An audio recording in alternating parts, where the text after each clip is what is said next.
We are not just going to show you clips of the president's somewhat unusual remarks today. We also have a fact check. The president made waves on immigration. He said there was progress in border crossings and his enforcement, and he also talked about his once beleaguered attorney general. How would you categorize your relationship currently? General Sessions, have you guys spoken about some of the differences you've had in the past? It's fine. It is what it is. It's fine. He's working hard on the border. I'm very proud of what we've done on the border. We're down 78%. Nobody thought that would be, I mean, in the old days with other administrations, if you were down 1%, that was considered a big thing. We're down 78% at the border, and nobody thought that was possible.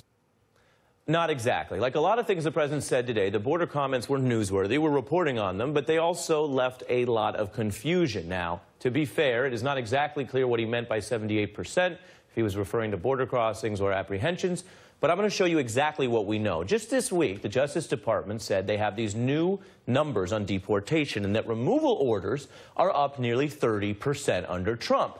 At first glance, that looked like Trump delivering on a key campaign promise.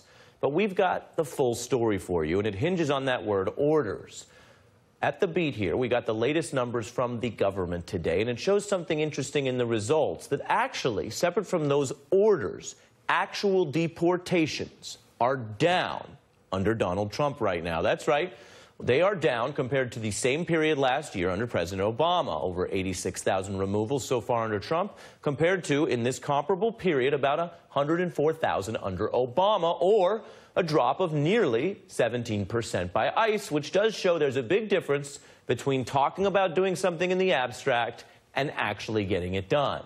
With me now for this fact check, Congressman Luis Gutiérrez, a Democrat of Illinois, and Alma Rosa Nieto from the American Immigration Lawyers Association.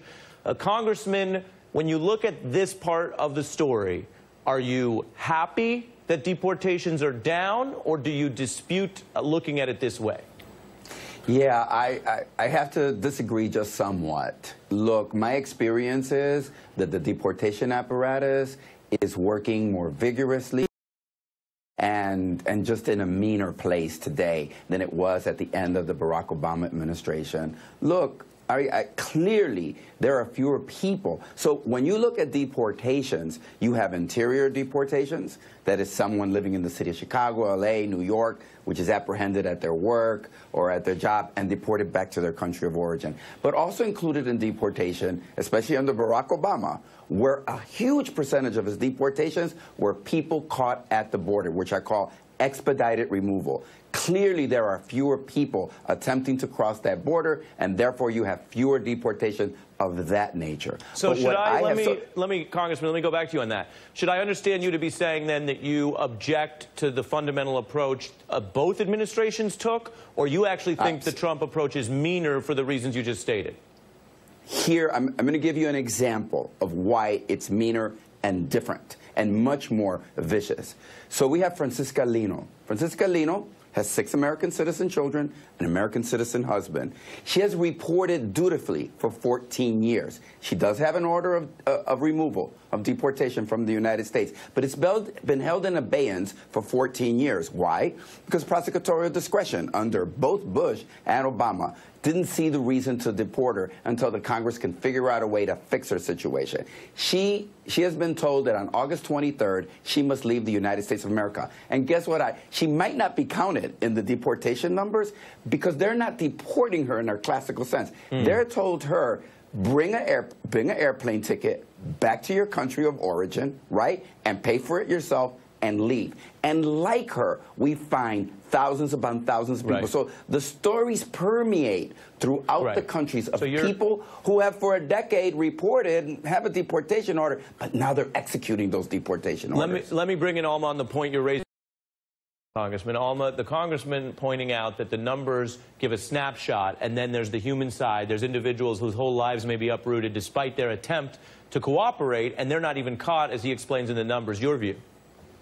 Right, and the mean part about it is also, this is not smart enforcement. Smart enforcement is making this country safe. If the president wants to appeal to his base, what the numbers should say is how many criminals, how many people that are harmful for the United States are being actually removed, physically removed from the United States. These numbers don't tell us that. There may be in absentia orders, meaning the judge could render a decision, but the person is still in the United States. Or they could be voluntary departures. These numbers don't quite add up, and also it's just bad enforcement, because enforcement should be for making this country safe, and it's not safe when you're deporting mothers of United States citizens with non-criminal records with lengthy residence in the United States. Why isn't the enforcement part of it dedicated to getting people that shouldn't be in this country? Congressman, let's play some of your recent comments on this. Sure. The Dreamers are not criminals. For me, the major criminal that exists in the United States of America is called Donald Trump. He lives at 1600 Pennsylvania Avenue at the White House. What are you driving at there? Here's what I'm driving at. 800, it's going to get worse, Ari. 10 attorney generals from across the country have said to the Trump administration, you either rescind, revoke the executive order that has given life, that has given freedom, that has allowed 800,000 immigrants that arrived here as children, commonly known as Dreamer, under the executive order of DACA, September 5th. I think he's going to rescind it before September 5th. 800,000 in the city of Chicago, those are people, Ari, that registered with the government, went through a background check. Their taxes are on the books, and he's going to give them a life of hopelessness and of despair after they've come out of the shadow. Some of them in my city. So that, it may sound like an exaggeration to some, but I know it's not, because I've met them. They're doctors, they're teachers, they're in every sphere of our society. It is wrong. To me, someone who at the White House says to the Attorney General, says to the Vice President and to his son-in-law, leave the room, and then tells the head of the FBI, I want you to stop an investigation into Flynn, that to me is a criminal act of obstruction of justice, not those young, beautiful people who have come out, and we all love them. I see them as my own children.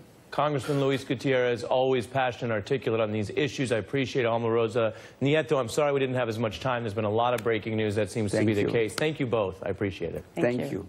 Now, did you ever think you'd hear President Trump